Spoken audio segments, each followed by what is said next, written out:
Hello guys! Welcome to Psychology of Freedom. Tulad nga nasabi ko sa previous video, um, i-explain ko further yung type compatibility nila. Sa previous video ko kasi, yung relationship lang ni Pablo and Ken, yung na-discuss ko, and yung compatibility ni Pablo to other members. Ngayon, iisa-isahin natin sila. Let's start muna with Pablo again. So si Pablo, 'di ba, na-type natin as ENTP, also known as the visionary, yung interaction style niya, informative, initiating movement. Ibig sabihin, inform siya ng inform, volume, mataas yung volume ng mga sinasabi niya when he talks. And then, um, nag-i-initiate siya ng bagong thoughts, bagong topic, bagong idea with other people. And then movement type siya, focus sa speed, and sometimes introduce chaos to get the interaction going, ganyan. Ganyan ang mga informative initiating movement. And then ang temperament naman niya, he is pragmatic, abstract, and systematic. Ibig sabihin, abstract siya, focus siya of possibilities, um, mas focus sa mga um, intangible concepts, ganyan, uh, about the future, what might happen, ganyan ang mga abstract. And then, pragmatic siya, ibig sabihin, he's focused on doing what works instead of doing what is right or what is proper. And then, yung pangatlong temperament niya is systematic siya. Ibig sabihin, he follows a formula. He is focused on doing the best way, or he is focused on the system that works best, or the best way of doing something. Like for example, songwriting, creating music. He has a system. Tapos, ano naman yung cognitive functions niya as an ENTP? Meron siyang extroverted intuition hero. Ibig sabihin, he is focused on, or he is aware of the future of other people, what people might do, what can happen in the future, what are possible. Um, Other people's intention din, aware siya dyan. Kasi hero function mo to. Pag hero function mo to, dito ka pinaka aware, mataas yung perception mo dito. Tapos, he's aware of other people's passion, intention, that's NE. Yung parent function niya naman is introverted thinking. Introverted thinking is all about the truth, true or false judgment, being logical, talking about causation, and they can be very frank kasi truth-oriented di ba? Na-mention niya nga before, di ba? Um, there were times na nag-hold back siya when it comes to what he thinks kasi nga to avoid offending other people or hurting other people with the truth din yan. And then ang child function niya, meron siyang extroverted feeling child. So um hindi man halata sa kanya pero he's a caring person. Uh, he has parang the purest form of caring kasi child function to, 'di ba? Very innocent, always wants to sabi nga rin si As Joseph, 'di ba? Give you balloons and candies, ganun yung child function. And sa inferior function niya naman, 'di ba, doon nag-exist yung fear and insecurity natin. So sa kanya, he's afraid of having a bad experience. Um, he's afraid of being weak. Um, he's afraid of not being able to endure, ganyan. Tapos, syempre, mamatch natin yan ulit kay Ken. Si Ken naman, ang interaction style niya, he has informative responding control. So, informative, ibig sabihin, voluminous din yung words na sinasabi niya, pero um, he doesn't initiate new thoughts, new topic. Very responding siya. Yung mga responders kasi ba introverted sila, they prefer na mag-respond lang dun sa initiation sa kanila ng ibang tao. And then, informative siya, ibig sabihin, he gives other people choices when it comes to choosing their role in the conversation. Tapos, control. Um, kung mapapansin niyo yung mga control na tao, 'di ba nga sabi ko before, very chilled, very controlled. They want to maintain control of the environment para hindi chaotic. Ah, yun kasi yung mga movement yung nag-introduce ng chaos eh, 'di ba? Yung mga movement type. Pero yung mga control para sa kanila, hindi magkakaroon ng progress or hindi magkakaroon ng good outcome if the interaction is not controlled. So, pag sobrang chaotic. So, ganun naman sa point of view ng mga control type. And then, yung temperament niya naman, concrete siya.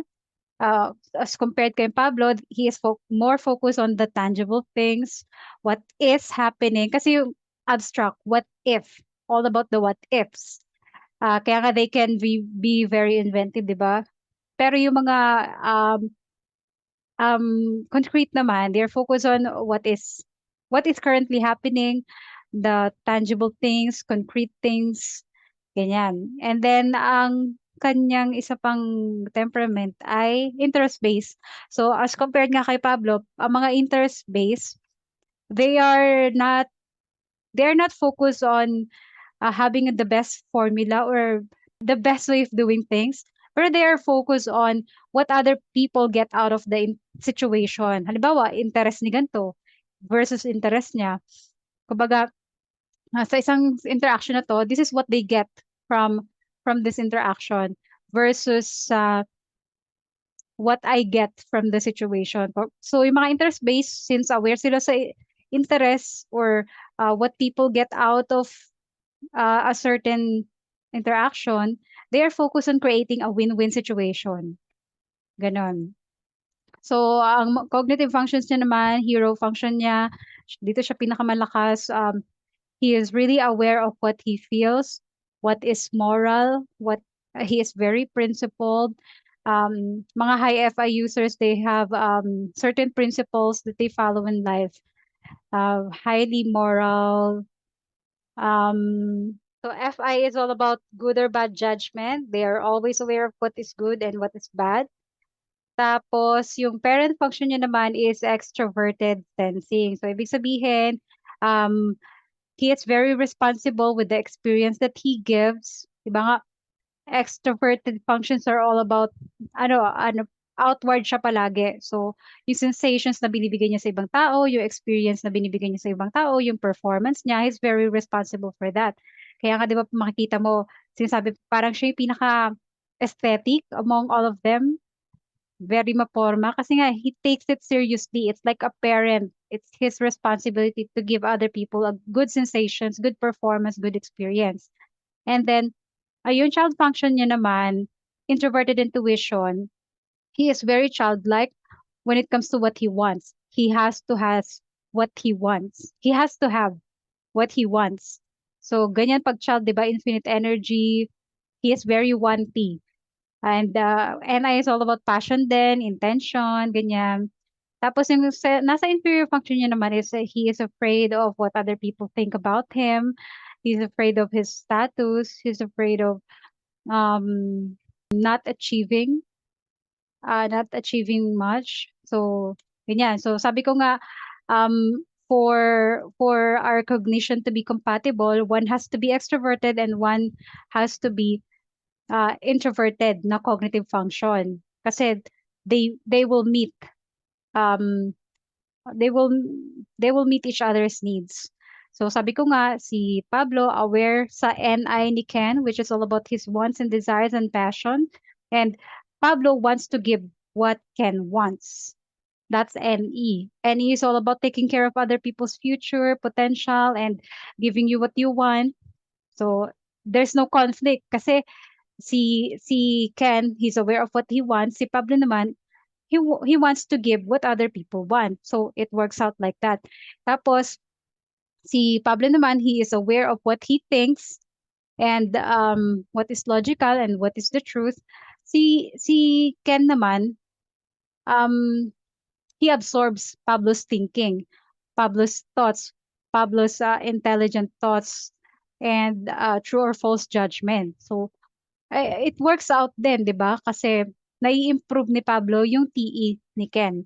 Tapos nai-improve naman ni Ken yung NI naman ni Pablo. So ganyan siya nagwo-work.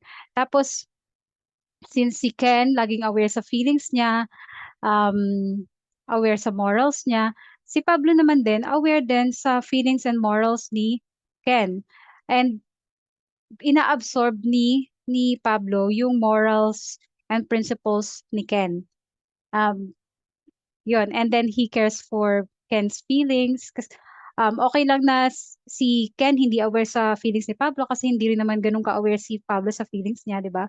So, it works out like that. And then, yung inferior function naman ni Pablo, di ba? He's aware of his own experiences, he's afraid of having a bad experience, pero Ken is responsible naman of giving Pablo a good experience. So, he takes it seriously. So it works out like that. Walang conflict, 'di ba? Um, yung cognitive functions nila, it meets, kumbaga para siyang puzzle piece na uh, would complete each other. Parang gano'n. Kasi gano'n yung relationship ng compatible people. It doesn't mean na hindi sila magkakaroon ng conflict. What it only means is that they can grow from each other. And nami-meet nila yung needs ng isa't isa. And they can learn from the cognitive functions of each other, if that makes sense. So ganun siya. So iba yung camaraderie. Yung camaraderie naman, yun yung pareho kayo ng cognitive function, which is i-discuss ko mamaya when I discuss Pablo and Justin's relationship. So yan. So punta naman tayo. So yun nga, ito nga yung list. Nakalimutan ko i-mention. Ito yung list ng most compatible kay Pablo, di ba? So na-mention na natin yung una, si Ken, which is the most compatible kay Pablo. Ang sumunod naman dyan, si Stel, pang-apat si Stel, which is halos the same lang din ng relationship ni Ken and ni Pablo. Pero with Stel's and Pablo's relationship, they have more trust. They have more trust kasi 'di ba, mas malakas yung extroverted sensing ni ano to, ni Stel, which takes care of the inferior function. Yung inferior function kasi para siyang infant. It's super sensitive. It's super sensitive and super painful. Super painful kapag natira yan sa atin. That's why we do everything to protect it. Pero with Pablo and Ken's relationship, parang hindi na ganun ka-protective si Pablo kasi SE hero na yung nagte-take care of the inferior function. So again, hindi pa natin na-discuss yung personality ni Stel. So let's do a brief discussion. Ang interaction style ni Stel, same with Pablo, informative initiating movement. Ito yung mga taong pagka nagsalita, tuloy-tuloy, tapos initiate ng bagong topic, bagong thoughts, and they keep it going. Na parang they move fast, ganon. They want the interaction to move quickly or to progress, ganyan. Kasi para sa kanila, pag nag-stagnate yung interaction, walang progress sa ganun. Tapos yung temperament naman niya, um, pareho sila ni Ken, which is concrete, interest-based, and pragmatic. Pragmatic sila. So, na-mention ko na yan kanina. So, same lang din kay Ken. So, yung cognitive functions niya naman. Actually, almost same with Ken. They function the same, but different lang yung arrangement ng cognitive functions niya. So sa hero function ni Stel, he has SE, extroverted sensing hero. Ibig sabihin, ito yung strength niya dito. Kaya nga tinawag siyang hero, di ba? Dito ka pinakamalakas. He is very good with giving other people a good experience, making other people comfortable, giving good sensations to other people, 'di ba? Ganyan si Stel. 'Di ba? Personality type niya nga si Vice ganda, 'di ba? So they perform well, they make other people um have a good experience, they make other people comfortable.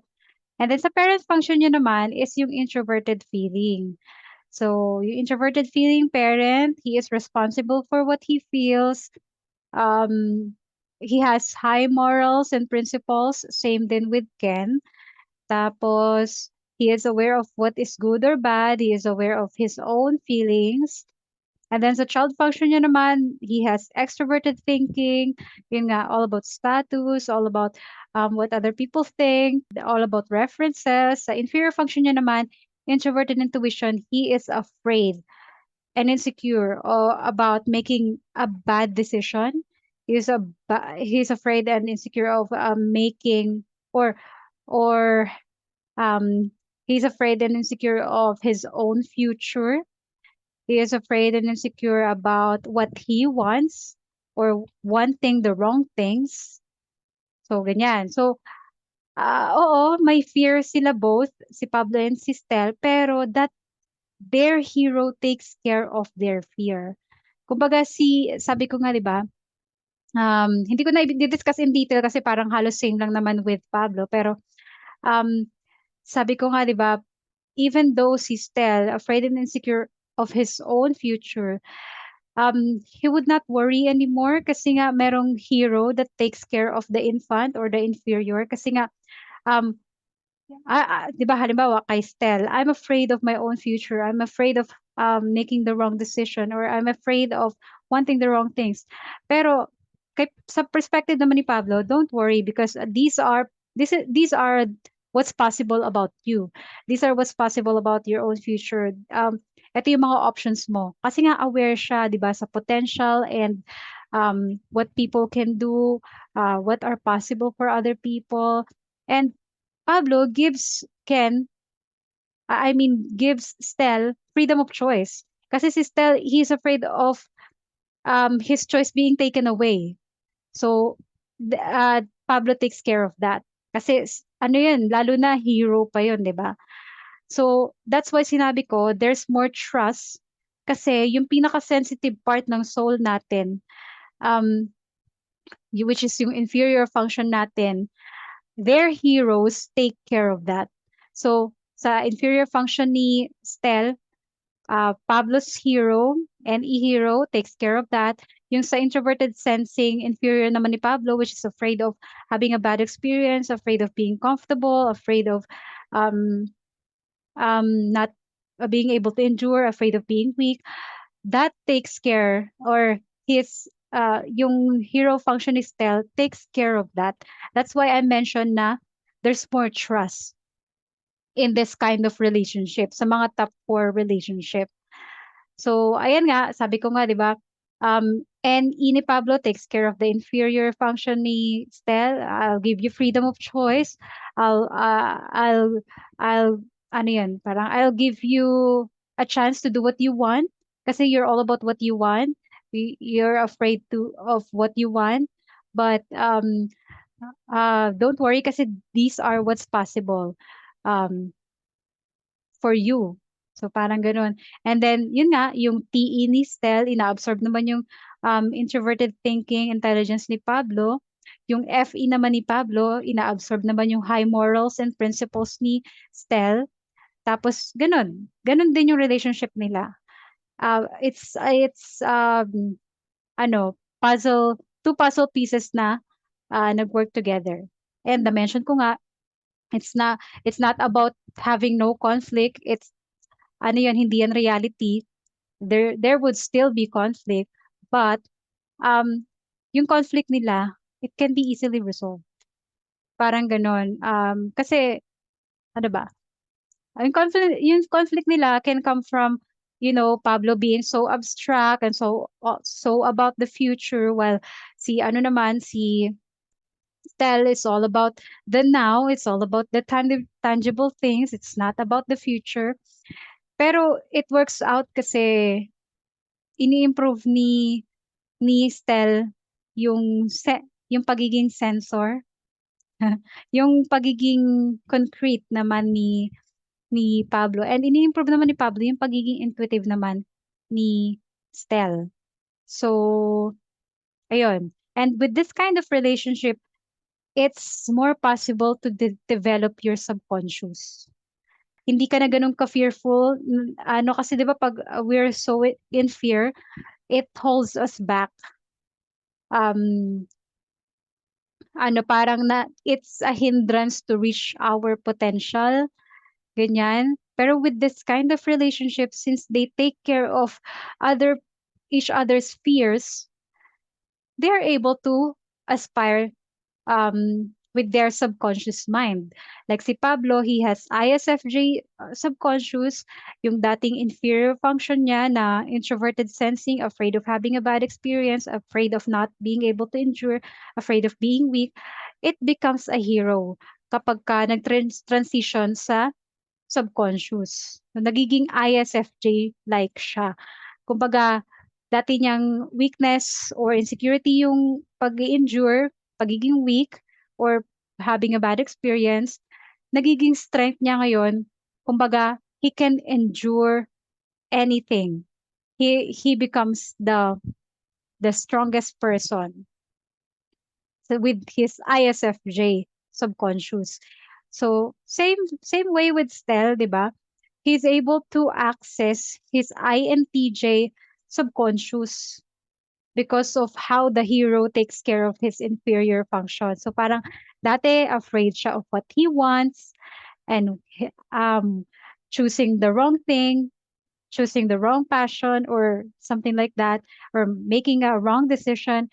It becomes now a hero with his INTJ subconscious. So, uh, dating weakness niya yun, it becomes his strength. He's not afraid of doing those things anymore. So, ganyan. And then, let's go to the third most compatible kay Pablo, which is si Josh.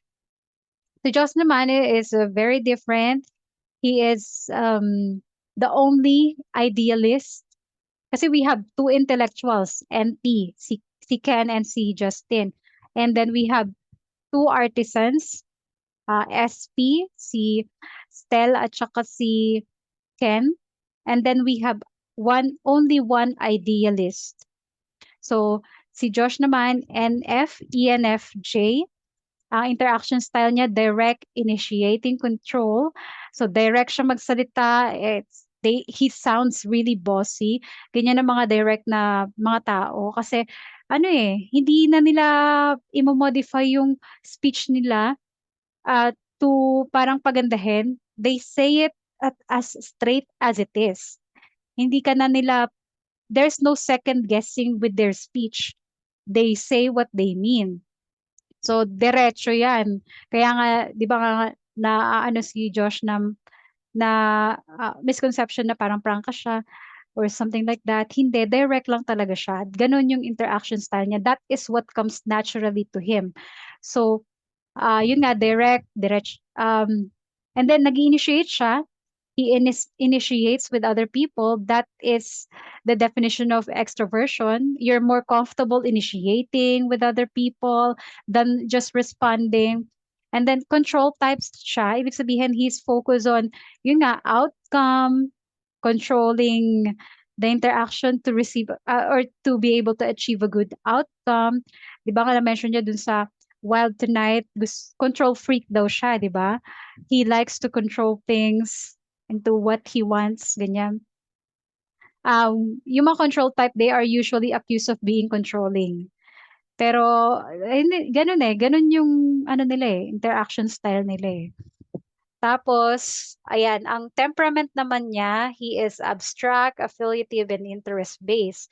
So, abstract focus on what is possible as well, what is not tangible, mas focus sila sa ganun.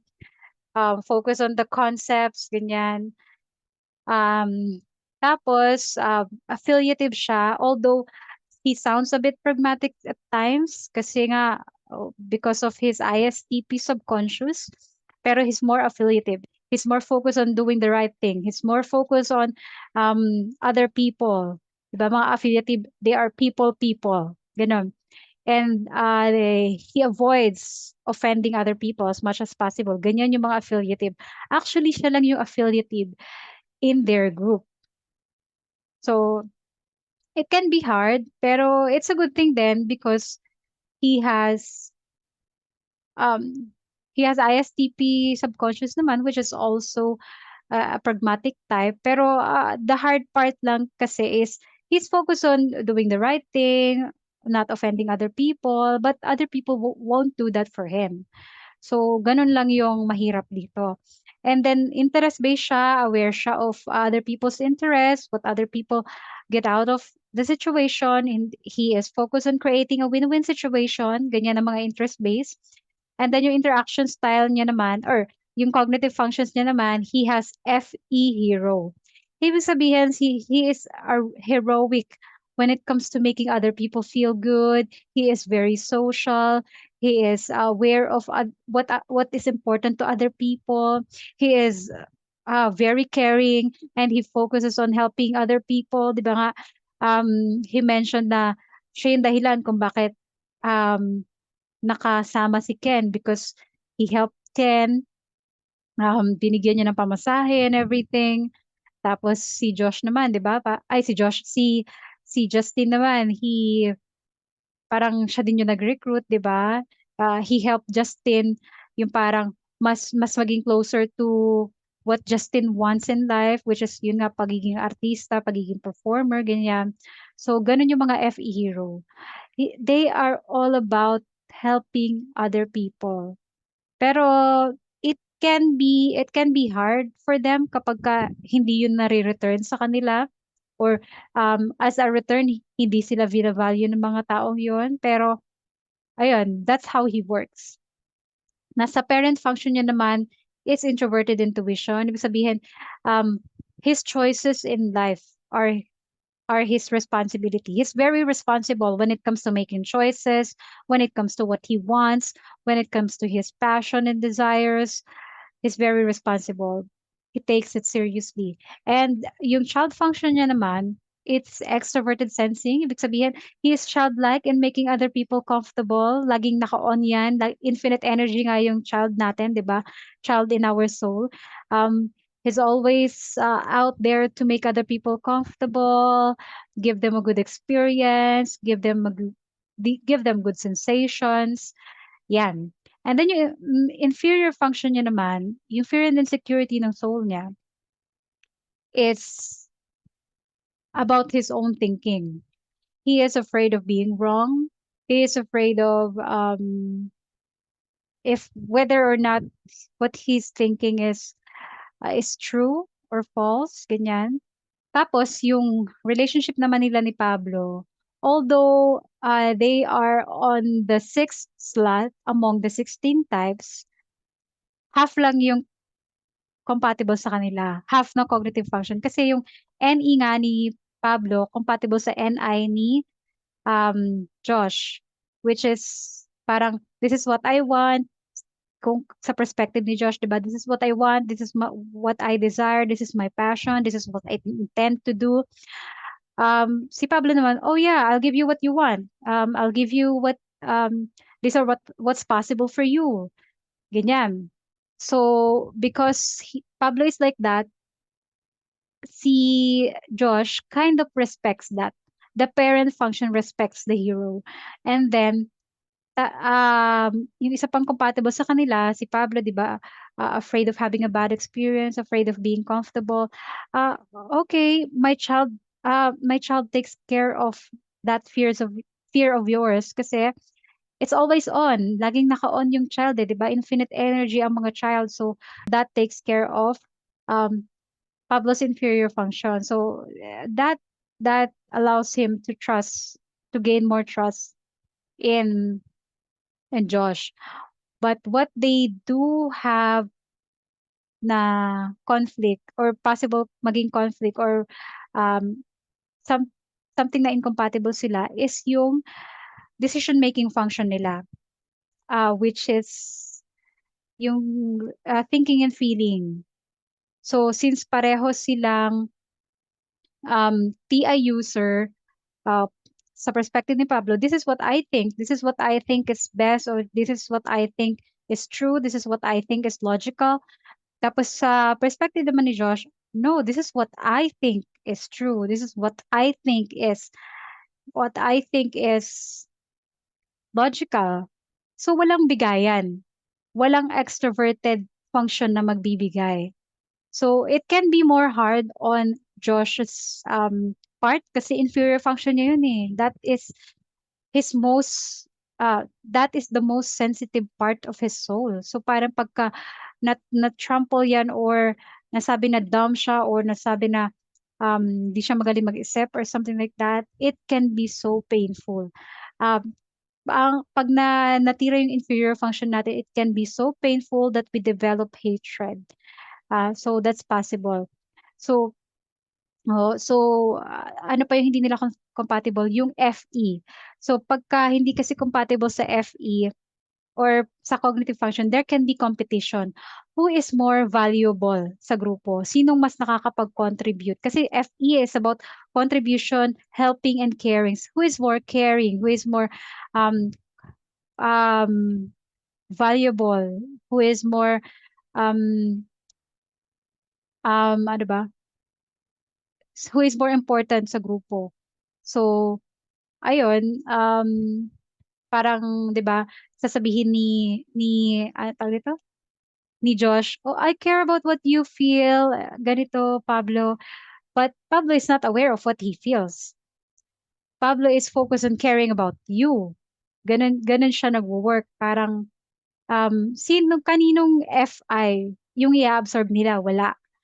So, sa feeling and thinking din naka-attach yung emotional compatibility. So, ibig sabihin, they don't have emotional compatibility, pero they have high compatibility with their perception.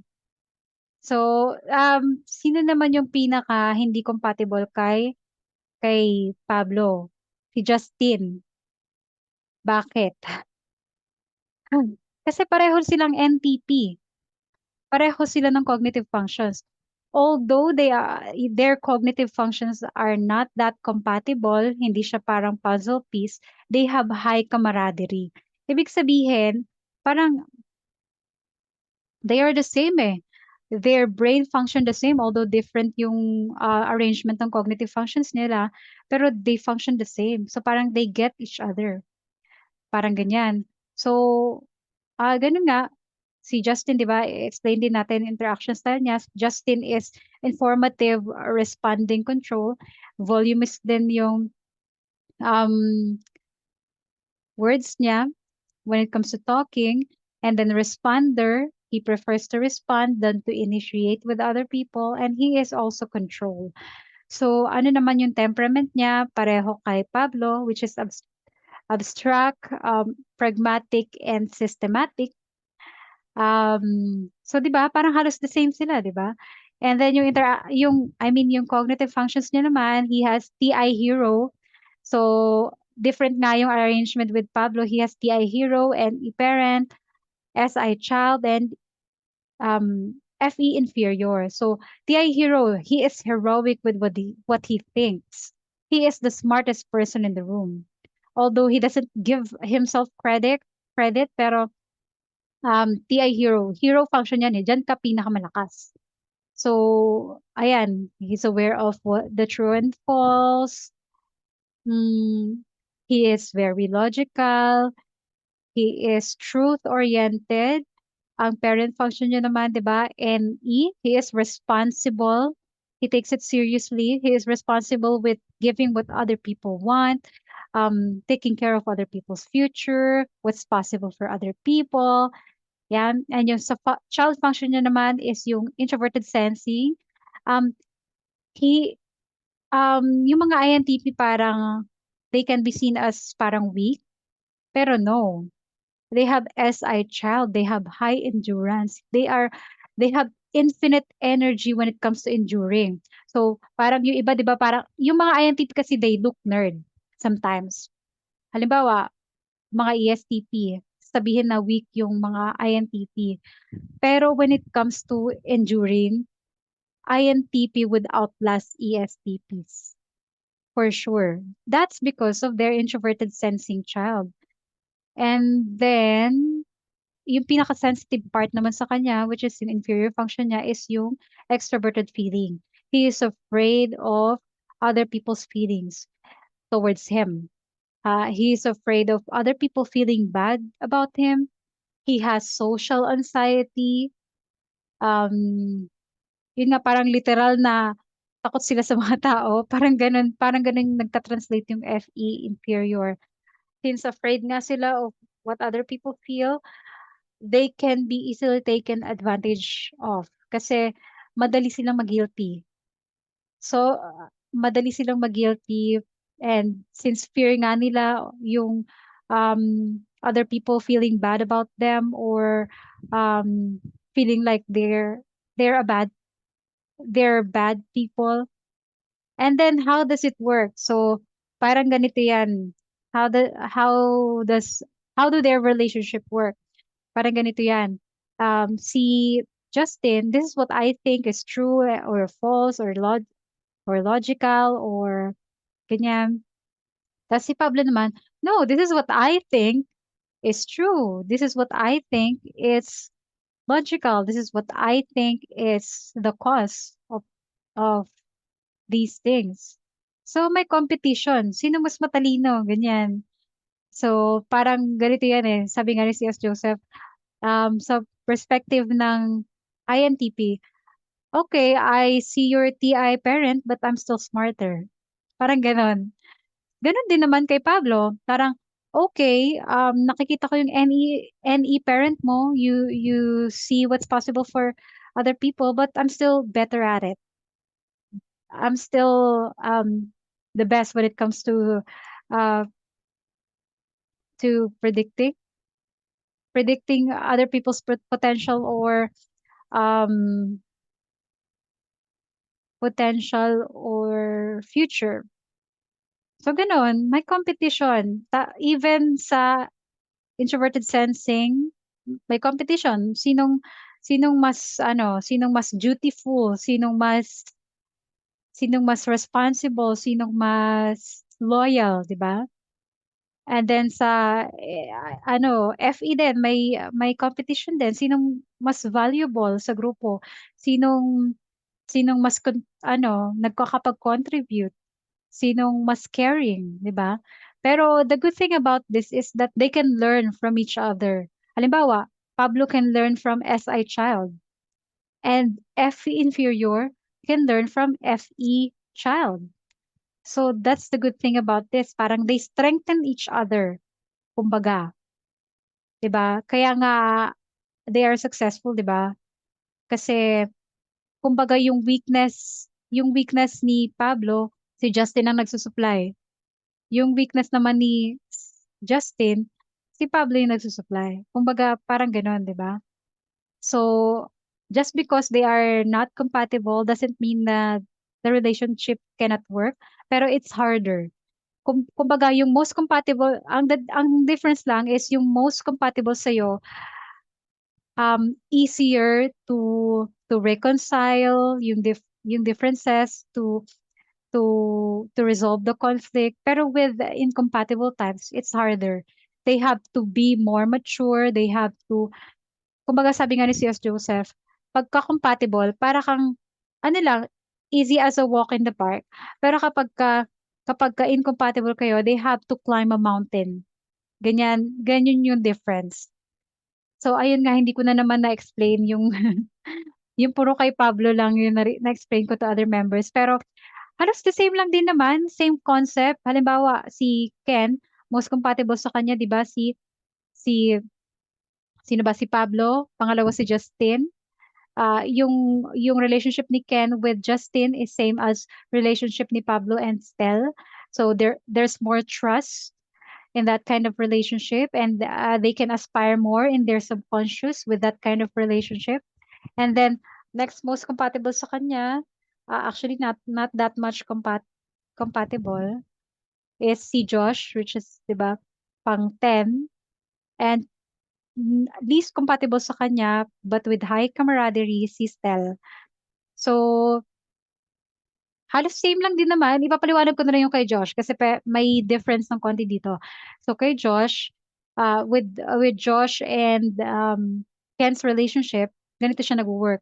Si Ken, di ba nga, aware of his own feelings, his own morals and principles, his own values. Si Josh naman, he cares about that. So there's no conflict there, di ba? Sa inferior function naman nila, um, Josh is aware of his own thinking, of his own logic, of what he see as the true and false. And Ken is aware of that. So there's no conflict there. Ang conflict sa kanila is yung perception. Perception functions nila, which is, di ba nga, NI user sila pareho. This is what I want. Tapos, uh, sa kabilang, ano rin naman, this is what I want. So, walang magbibigay. And then, I can give a good experience. No, I can give a better experience. So, may competition na naman, ganyan. So, they have emotional compatibility, but they don't have perception compatibility. Ganun lang yung difference. And then, sino ba yung pangatlo? Si Stel naman, most compatible with him is Justin. Pang-apat si Pablo. Pang-10 naman si Josh, which is parang halos same ng relationship ni Josh and Ken. And then, ang least compatible nga sa kanya si Ken. So, halos same lang din naman eh. Katulad na sinabi ko kanina. And then, with Justin naman, most compatible with him is si Stel. Pang-apat o top 4 sa kanya, or pangalawang most compatible sa kanya sa SB19 si Ken. Tama, Ken.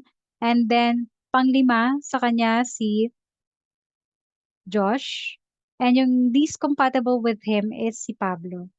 So, you know the reason na why ganun yung arrangement ng most compatible sa kanila. And i-discuss ko lang ng konti yung relationship ni Justin and ni Josh. This is what we call pedagogue relationship. They're compatible. Yung perception function nila is compatible, but their decision-making function is not. Pero they can teach each other. They can really learn from each other. So, ganyan. So, ayun lang. If you have questions, violent reactions, comment down below. Sana may napulot kayo dito. And ang main takeaway talaga dito is that we need other people. We all need other people. We all need a variety of cognitive functions to help us develop. Kasi if not, halimbawa, puro compatible lang sa'yo yung nakakasalamuha mo.